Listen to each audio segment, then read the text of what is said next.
So what did opening night tell you about the Lakers, That Paul? was impressive, because I had a Minnesota team that's going to be one of the top teams in the West. I got them in the top 4 in the West.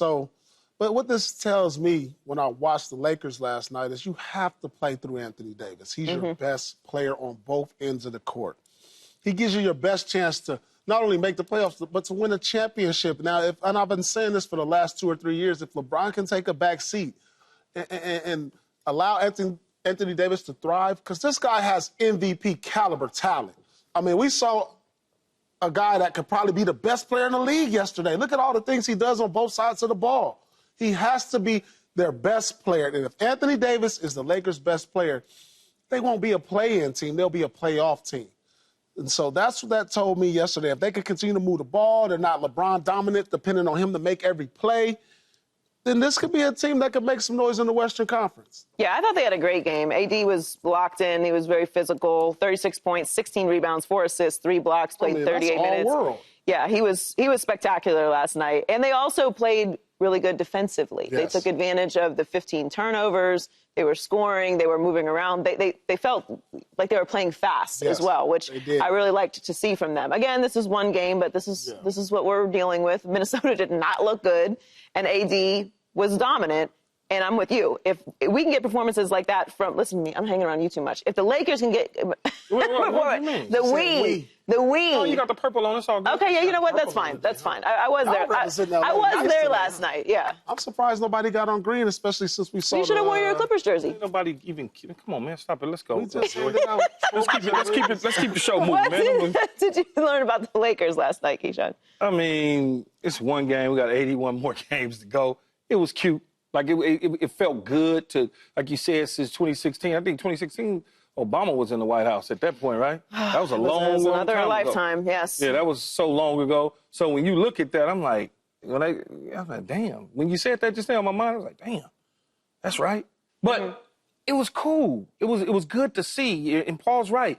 Yes, it feels like AD, it can go through AD, it should go through AD, but I'm not getting ahead of myself. No? Because I've set myself up like this the last couple of years, right? I've really set myself up when then all of a sudden, if we just stay healthy, and if we just do this, and if we just do, oh my God, Christmas break, LeBron has done it. They were healthy last year, relatively. AD played like 70-plus games last year. I understand that, but everybody else that was in the reserve slots for us were not healthy. So I can't get too far ahead of myself in this situation. I like it. It looks new, it looks fresh, but then I also got to think about Minnesota because I have Minnesota like Paul, one of the top 3-4 teams. Yeah, they won't in play the like West. that every night. They got brand new DiVincenzo, brand new Julius Randle. It's just different. So I gotta pump the brakes for a little bit and just chill and know it's opening night. And will it look like this 35, 40 games from now? Well, we know it's a really long season. It's not going to look like this every night, but it's a great start to the season. Yeah, I'm not You can saying allow it's not. yourself to feel some positivity. Yeah, but I can't really pound my chest based on that. I can't jump up and down like, yeah, we coming for y'all. They were jumping up and down last night, I can tell you. Like, the biggest thing I noticed is the offense, the way they move the ball. Move the They made ball. the extra Yeah. passes. Yeah. It wasn't like, let's wait on LeBron to make a play. When everybody's touching it and everybody's getting the feel for the ball, that gives you energy. That makes you feel like you're involved in the offense, and that's what they need. They don't need LeBron going for 28, 7, and 7. And I think, without actually knowing that Paul could help me with this, but I feel like J.J. Redick is more X and O, move the ball around, That's don't what it sit seemed there, like. bounce That it was up the and down. emphasis. That's what it seemed where like. D. Ham was more about, we tough, we gonna go through this guy, and that's pretty much it. Where they saying everybody's gonna get involved to get us to where we want to go. Well, it creates energy, it creates speed, it keeps people engaged when you're playing that way, and then you allow your stars to be your stars. And it didn't hurt them as far as toughness goes. They were great defensively yesterday. Yeah, but it feels different. Give me 10 more games. Okay, we'll get a little bit more of a sample size, but winning the game was important. But seeing the NBA's first ever father-son duo on the floor was special as well. Ken Griffey Jr. and Sr. were in attendance, amongst many others, including myself, for Ronnie's first minutes and first shots with his dad on the floor in the NBA. I was in the building last night, so I can tell you that it was there was an anticipatory energy for them getting in. Obviously Kenneth went in first, which I thought was the right move for them to put the first-round pick in, and I thought he did really well. looked really good. And then, everyone was kind of waiting for Bronny to get in, the expectation that he was going to play. And it was a really good moment. They had a nice lead. There was really kind of no pressure on the actual situation. Yeah. Everyone in the building was excited. Everyone was locked in and watching. And when he put the shot up, everyone kind of held their breath. They were ready to go nuts if it went in. So there was definitely an energy around this moment being in the building. But you are a Lakers fan, Pete. Yes. How did you feel? What did you think about seeing I was cool. Ron and Bronny on the floor? I was cool, but I wasn't satisfied. And the reason I wasn't satisfied is I needed to see LeBron shed a tear.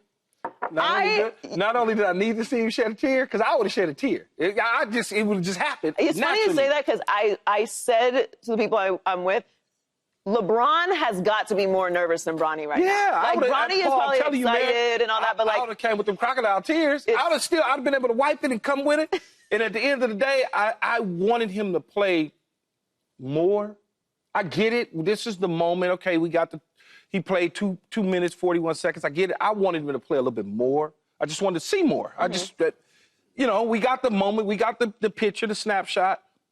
I just wanted to see him play more. I wanted to see him really get his feet underneath him.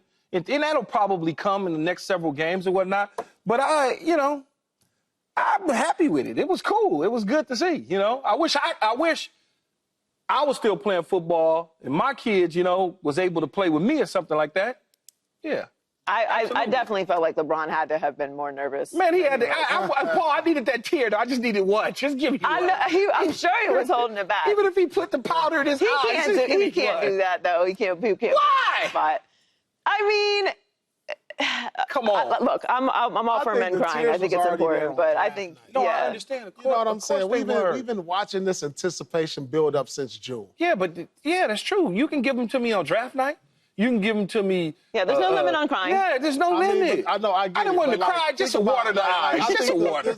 From the draft night to the time he saw him, the first time he went into the locker room and practiced before the season. That's probably where I'd have been like, damn, that's my son over there in the locker room, and I'm right here. This is my locker. This is my son. And then now to make it official in October to a regular season. So all of those emotions, I think LeBron already went through all of those. Yeah, but he didn't go through it. But Paul, he didn't go through it in front of 20,000 people with a standing ovation, clapping and pictures, and it was almost like it made it official. But also, like, all of that had to happen. Obviously, it's not. No, it's not over. And I'll tell you why. Like, the moment is amazing. I always say LeBron is going to have the best story, documentary, book, movie, however you want to chronicle LeBron after he's done playing, it's going to be one of the best sports stories.